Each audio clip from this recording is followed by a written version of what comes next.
Have you ever looked in the mirror and wanted to change something about your body? For thousands of people every year, that desire is strong enough to break their piggy banks for questionable surgeries in Turkey. I was feeling like a huge thumb for years, said a 33-year-old Brian Sanchez from Georgia, who believes his legs were too short for his body. This realization made him feel weird, so he flew to Turkey and paid $106,000 to have his tibia and fibula broken. Then the inside of the tibia was hollowed out, the bone marrow was removed, and a rod was inserted into the bone. Brian wanted to improve his weightlifting goals in the gym and was concerned for his physical appearance.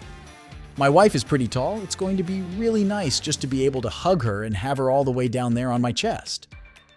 After the surgery and healing process, his height should increase from 6 feet to almost 6 feet 7 inches. While Brian's recovery required using a wheelchair, he seems to be quite happy. If he continues without any complications, he's going to be lucky among the few. Surveys showed that 100% of complications after plastic surgeries in the UK came from Turkey. Turkey is considered to be the medical tourism capital of the world, yet there are the UK, Mexico, Singapore, and many more countries ranking in the list. Last year, Turkey's health and medical tourism industry generated more than $2 billion in health tourism revenue. 1,258,000 individuals traveled to Turkey for health-related tourism.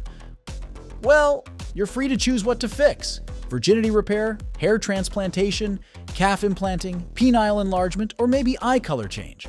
While some of these procedures are forbidden or strictly regulated, they are easily available in popular cosmetic tourism destinations.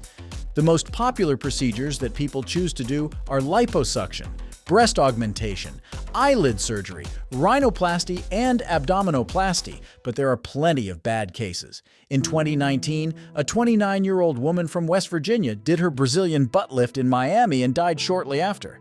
The fat injected back in her got into her bloodstream, causing her to stop breathing. In 2020, a 38-year-old British woman died after complications from liposuction surgery in Turkey.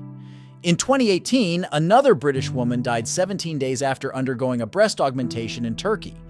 It was later found that she died from a blood clot related to the surgery.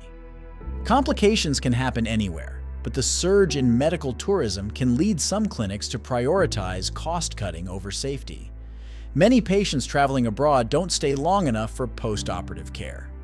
New procedures, such as the Brazilian butt lift, carry higher risks, especially when done by inexperienced surgeons. It's pretty serious conditions to gamble on with your health, especially for goals like this.